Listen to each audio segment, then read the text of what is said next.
So I broke out in full lesions over my body, completely over my trunk, my back, and the doctors had no idea what it was. I'm T Styles. I'm a full-time filmmaker and novelist, and I have written over 106 books over the 20 years before AI. So all of my books were handwritten. I've taught a lot of people, and I'm going to tell you how I started, because there are people who believe that it's a such thing as being too late, and it's not. So I had been working for a company called Cellular One. I was a I was a manager, assistant manager, and I had over 20 people that reported to me. And out of the blue, these people at Cellular One, I love this company, but not for this moment, told me that I would have to relocate out of the state, or I would lose my job. And I was married to a person who I should not have been married to.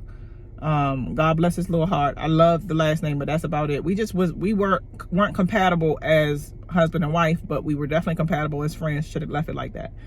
But anyway, I knew he wasn't gonna go with me either. And not that the marriage was whatever, it was just so many things would have to be involved. I would have had to see if he wanted to go, probably get divorced. Then I was gonna have to, after I saw we said no, I was gonna have to try to get my son settled. It was going to be so much, like almost too much. So I decided to quit, and I ended up going to Verizon, and I had to end up working beside the people who I once reported to.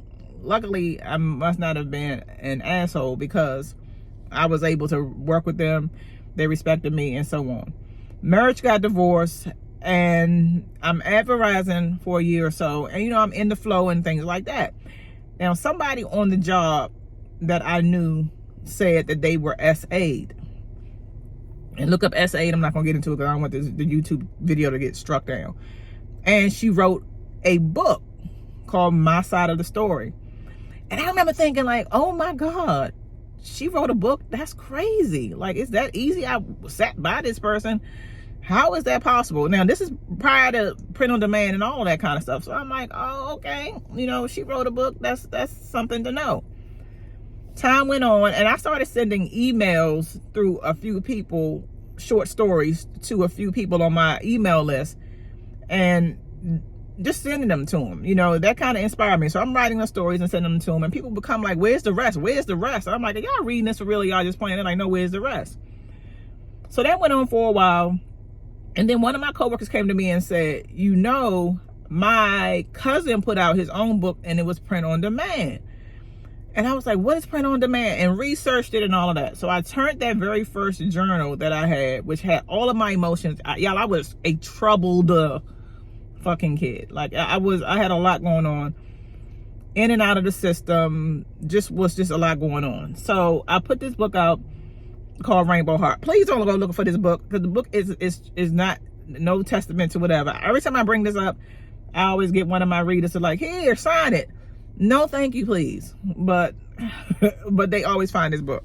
It was about a little girl who did not know who she was. It was whether or not she was, like other girls. She didn't know what was going on. But that's pretty much my story now. I love who I love when I'm in a relationship. So it doesn't matter, if you man or woman. I'm married now. So I know y'all like, girl, ain't nobody coming knocking on your door. I'm just saying. But so that's what the story was about. Trying to figure out who I was as a little girl, and it had old school flow to it and all of that kind of stuff. So I put the book out, and I brought like copies, and my major base was my coworkers. And I remember bringing this box of books called Rainbow Heart, and my coworkers just getting the books and reading it, right? I also saw some people that did not buy the book, did not buy the copy. It wasn't like I was selling them for a lot, and they didn't buy it. They supposed to be so-called friends, so that was go figure. But anyway, I'm putting the book out, and now my story is out there. And I don't think I thought about this at first. I did not think about how it would play out, that people would be reading my story. I didn't really care. All of a sudden, I'm at home one day, and I get this patch on my chest, and I'm just scratching at this thing, just scratching at it. I'm like, what is going on? It was small, and it was felt like velvet. And then before I know it, I had them all over my trunk, on my back and everything. Went to the doctors. They're like, lady, I have no idea what this is. Don't know what it is. So I don't know what to tell you. So I'm a research queen, has been even before all this new advanced technology. And I found out there was something called petty rises rosea. And there pretty much was nothing, not a whole lot you could do about it. But I found out that if I sat under ultraviolet light, like a tanning beds or anything like that, that it would go away. And that's what ended up happening. But I'm telling you this to say that I had stressed myself out so much behind putting that book out that I had broke out into something that is very rare. This petty rises rosea. They later on I found out that they said that it could happen for people who had chickenpox in the past, which I had, and that was probably it. But babies, what I learned from doing that, number one, was I stepped out on faith. I felt like, wow, if this person can do it, so can I. Like, I know this girl. So it wasn't like she was a well-renowned professor. She was sitting on the phone like me. The book was thin. My book was thin. And so it was like, you know, let me just see. So many of y'all waste too much time wanting perfection.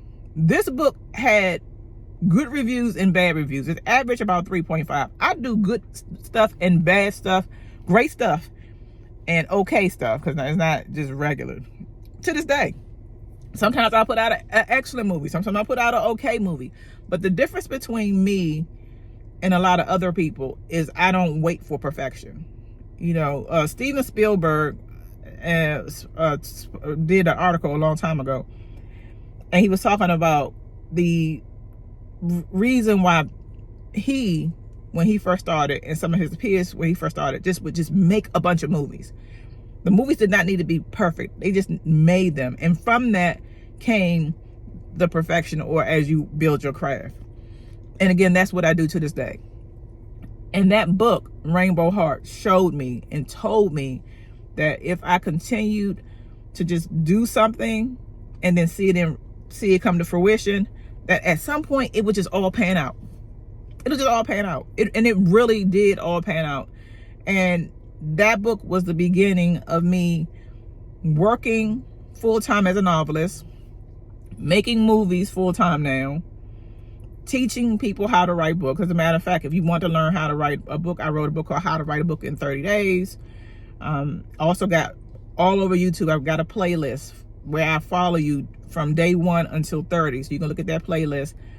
I'll make sure that that's attached to this video. But there really is no reason.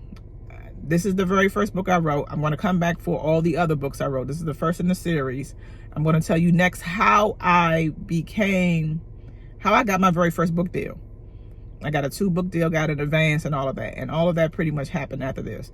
Pick up A Weird Piece by T. Styles. It's available at Amazon right now. Tell me what y'all think. I'll see you soon.